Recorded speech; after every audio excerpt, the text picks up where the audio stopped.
El-Fasher was the last major city held by the Sudanese army in Darfur. It had been besieged for more than a year and a half before it fell, and the collapse of the Sudanese army defending it has been marked by widespread massacres of civilians. Tens of thousands of people are still trapped in the city with no food or resources as members of the Rapid Support Forces, or RSF, take out their anger on the starving civilian population.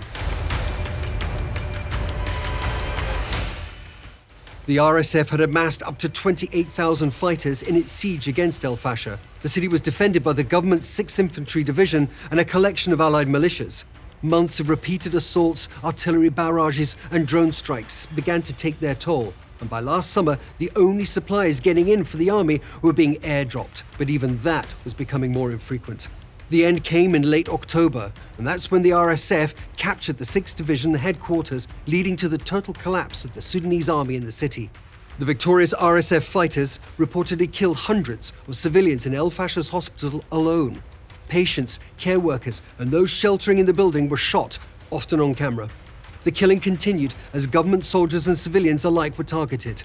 The slaughter has been so widespread that satellites could spot the pools of blood-soaked sand from space. Even people who managed to get out of the city weren't able to escape RSF units. Survivors say they were exposed to extortion, sexual violence, with many witnessing summary killings. Workers at Doctors Without Borders, known by its French initials MSF, said people had been arriving at their camps in Tawila, 60 kilometers away, in terrible shape.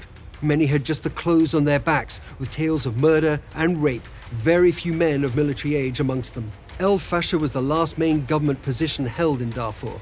Tens of thousands of people are still stuck in the city with no access to medical supplies. The RSF's capture of el-Fasher has redrawn the battle lines of the conflict.